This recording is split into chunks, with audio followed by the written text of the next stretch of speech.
یہ نقطے میں پرابلم ہوتی ہے تھوڑا, نقطہ اختہ لگانا ہے, ہو جاتی ہے. اچھا ٹھیک ہے, ایک غزل آپ کی کوئی سنیں گے, اس کے بعد اس بات چیت کو آگے بڑھائیں گے. آپ سے بہت سارے سوال ہیں میرے, آپ کی پرسنل لائف کے بارے میں بھی اور آپ کے ادبی سمجھ کو لے کر کے, ہندوستان کے شاعروں میں آپ کی جو دلچسپی رہی ہو اس پر بھی. پر اس سے پہلے آپ کی کوئی غزل یا نظم جو بھی آپ سنانا چاہیں. عرض کیا ہے, دوسروں کے غم میں رونا چاہیے, دوسروں کے غم میں رونا چاہیے, تیرا دکھ میرا بھی ہونا چاہیے. دوسروں کے غم میں رونا چاہیے, تیرا دکھ میرا بھی ہونا چاہیے. پھیلتی جائے گی اردو کو بکو, پھیلتی جائے گی اردو کو بکو, بیج اس کا دل میں بھی بونا چاہیے. پھیلتی جائے گی اردو کو بکو, بیج اس کا دل میں بھی بونا چاہیے. میرے اشکوں میں تیری تصویر ہو, میرے اشکوں میں تیری تصویر ہو, اور مجھ کو خوب رونا چاہیے. میرے اشکوں میں تیری تصویر ہو اور مجھ کو خوب رونا چاہیے. مقطع ہے, میرا نام سو یمن ہے نا. جاگتا رہتا ہوں اس کے ہجر میں, جاگتا رہتا ہوں اس کے ہجر میں, سو یمن اب تو سونا چاہیے. یہ دیکھیے اتنا سندر پریوگ ہے کہ پہلی بات تو مقطع میں آپ سو یا مانے ایک جاپانی نام سن رہے ہیں. دوسرا سو جو ہے وہ یہاں جاپانی شبد ہے, لیکن ہندی میں بھی ایک سو شبد ہوتا ہے, تو وہ دو ایک ہی شبد کے دو الگ الگ بھاشاؤں میں الگ الگ مطلب ہیں. تو اس شعر کو انہوں نے اس طرح سے استعمال کر لیا کہ جاگتا رہتا ہوں اس کے ہجر میں, اس کے ہجر میں, سو یا مانے اب تو تجھے سونا چاہیے. تو سو جاپانی والے سو کا کیا مطلب ہے؟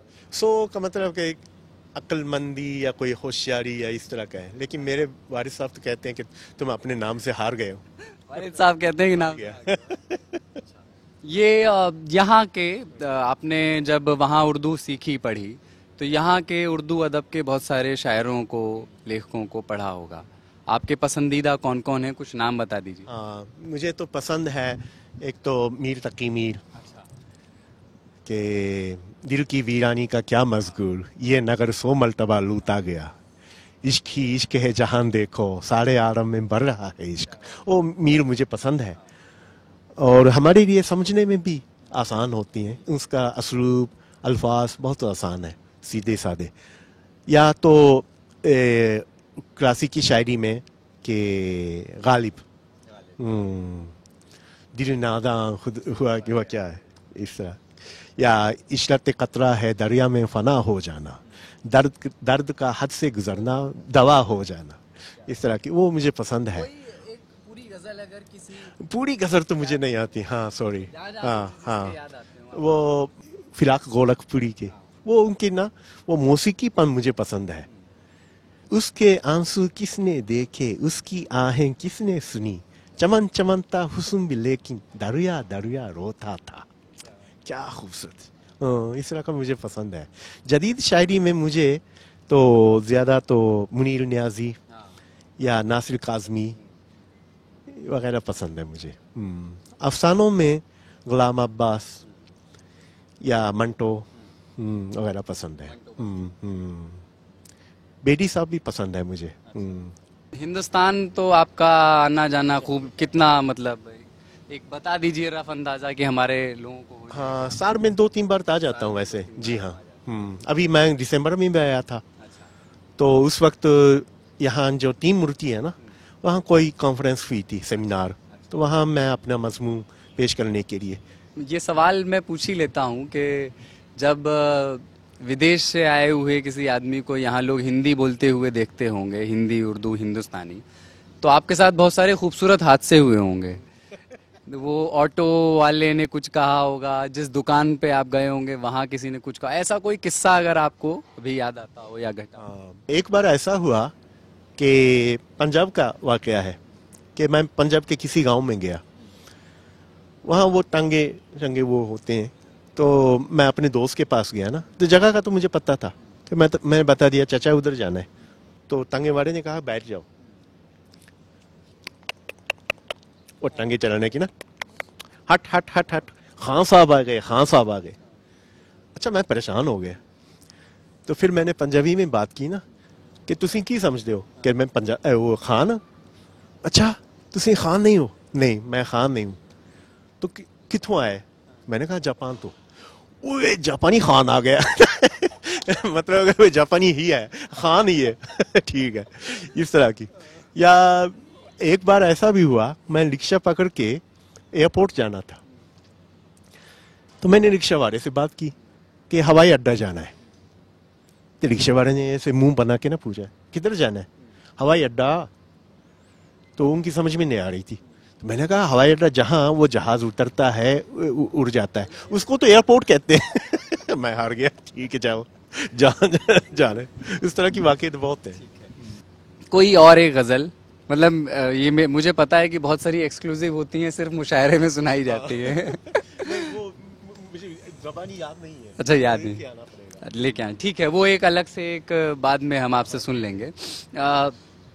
جاپان کے لٹریچر, آپ نے تھوڑا بہت تو جاپان کا لٹریچر پڑھا ہی ہوگا, بھلے ہی کافی پڑھا ہوگا, پر اردو آپ نے وہاں سیکھی, اردو آپ پڑھا بھی رہے ہیں. ایک سوال میرا یہ تھا کہ جاپان کے لٹریچر میں اور بھارت کے اردو ہندوستانی جو بھی آپ نے پڑھا ہو لٹریچر میں, مطلب آپ کیا کیا چیزیں ایک جیسی پاتے ہیں؟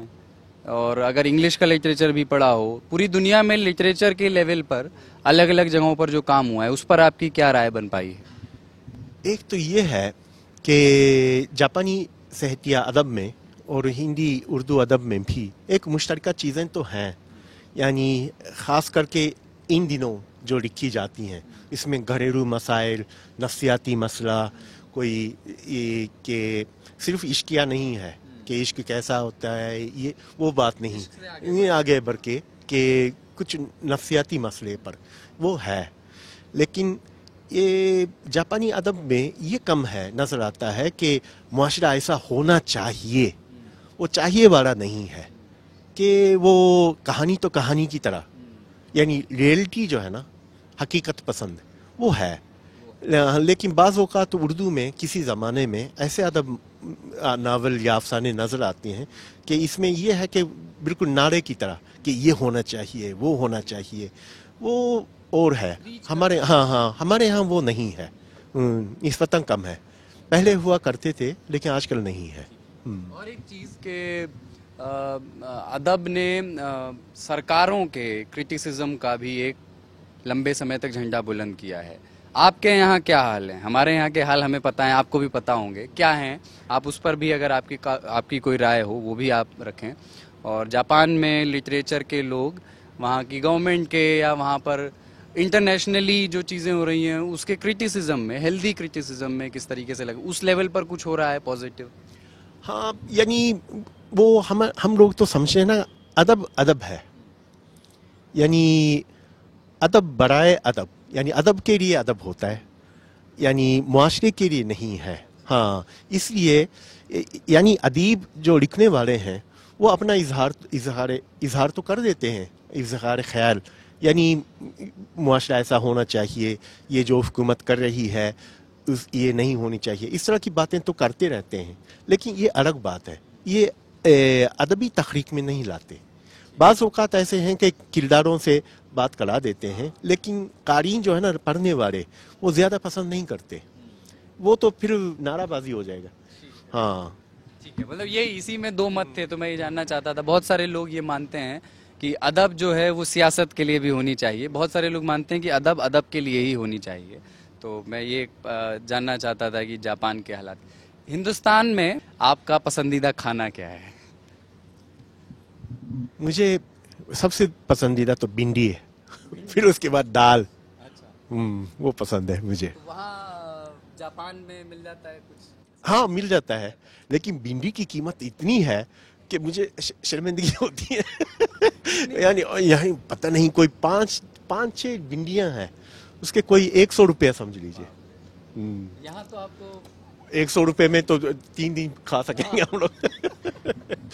تو آپ کو ہم یہاں بھنڈی کھلوائیں گے, آپ ہم کو اسی پیارے کیوٹ جاپانی لہجے میں غزلیں پروستے رہیے گا. ہاں, تو ان کا آج مشاعرہ بھی ہے شام کو, تو اس لیے میں زیادہ وقت بھی نہیں لوں گا.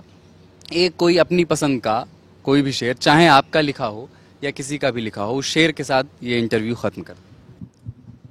مدت ہوئی ہے یار کو مہمان کیے ہوئے، بس ہوئی ہے یار کو مہمان کیے ہوئے، جوش قدا سے بز میں چراغاں کیے ہوئے. شکریہ سر، بہت بہت شکریہ ہم سے بات کرنے کے لیے.